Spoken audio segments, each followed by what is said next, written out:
Welcome to Budgeting for Managers, BT 221. I'm instructor Chris Culver. Thank you for joining us for this very short video. Today I want to spend just a few minutes covering the very high points and only the high points of very basic cost behavior. Cost behavior is going to become more involved. There's going to be more things to consider, but I want to start with the very fundamentals and kind of just build a foundation to then expand upon. So in terms of cost behaviors, our first cost behavior is what we refer to as a fixed cost. And a fixed cost is one that remains the same regardless of the volume that we produce or the output that we run through our production process or system. And so an easy one to think of here is rent. And so if we pay rent on a production facility or rent on a warehouse or something like that, the rent is the same usually regardless of whether we make 1 unit or make 100 units. And so fixed costs, we like them in the sense that they are easy to predict and they're easy to budget. But of course they have other risks associated with them. And we'll get into sort of risks and how to manage costs overall as we sort of build out our ideas in this course. So a variable cost is one that increases with each additional unit of output. So these tend to be costs like direct materials, direct labor, raw material inputs. But the essence here is that the cost per unit is generally the same, but each time we start to increase the volume, we increase the cost.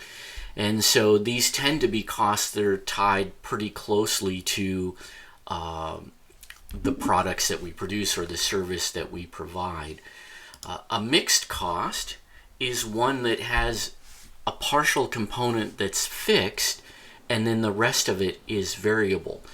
And so just working with a personal example here, you might think about your utility bill, whether it be eWeb or Sub or Lane Electric, whatever, there's a variety of options around our county, but there is generally a fixed cost for the delivery of service. So no matter how much water or electricity you use, there's a basic cost for just providing service to your home or delivery of the infrastructure.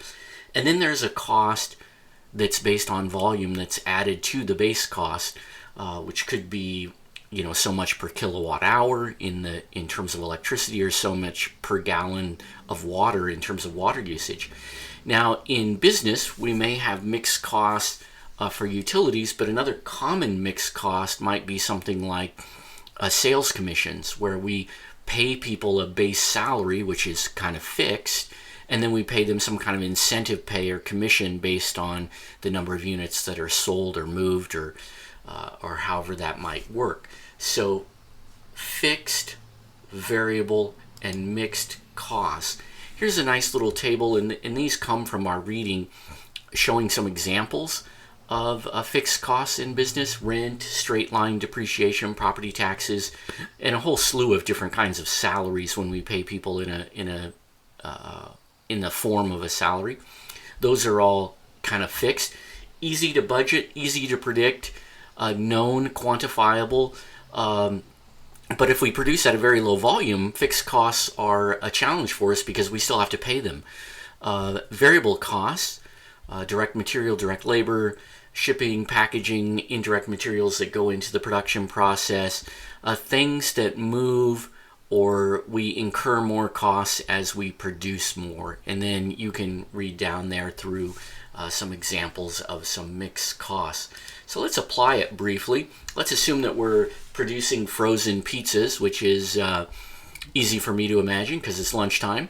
And we have to just identify how each particular cost listed here behaves. And then we just simply put a check mark in the box that is the appropriate box. So pizza dough is a direct material. It's going to go into the pizza. As we make more pizzas, we're going to need more dough, so that's a variable cost. Hourly wages of machine operators. Well, as we make more pizzas, we're going to have to operate the machines more. We're going to have to pay the people more because we're producing more. So once again, another variable cost. The janitor, which here they've kind of indicated $3,000 per month, So that is going to be a classic example of a fixed cost. Whether we make one pizza or 30 pizzas or 300 pizzas, it sounds like we're still going to pay the janitor $3,000. So that is a fixed cost. The fourth one here is a little bit weird. Rent on a warehouse, $5,000 per month, plus $5 per square foot. So it sounds like maybe this is a shared warehouse kind of space where we pay $5,000 for access to a certain amount of it. And then if we need more space, we can acquire more space. And so they're trying to describe this as a mixed cost. Again, a little bit of an unusual one, but you might think of this like if we were renting freezer space, then it may be more variable because depending upon how much we want to store, we may acquire more space in the warehouse. Tomato paste, this is going to be a direct material that's going to go into the pizza. The more pizzas we make, the more tomato paste we're going to need. And so that is a variable cost. Electricity at 8 cents per kilowatt hour. A little unusual way to describe electricity because there's no base rate here, but that is going to be a variable cost because of the way they have just made it 8 per kilowatt hour. The salary of the plant manager, going to be a fixed cost because it's a salary. And then the pepperoni, because it's a direct material or raw material input into the pizzas. The more pizzas we make, particularly the more pepperoni pizzas we make, the more pepperoni costs we're going to incur. And so that is going to be a variable cost. So that is just a very rapid fire overview of the most basic level of costs. And once again, fixed costs, variable cost, and mixed costs. As we build out our understanding of costs, we'll get into conversion costs versus direct costs, non-conversion costs. We'll get into product costs and period costs. And eventually, we'll end up talking some about how cost allocation happens. But all of those larger ideas build upon this basic understanding of fixed, variable, and mixed costs, as does the idea of cost, volume, profit analysis, which will come up later also.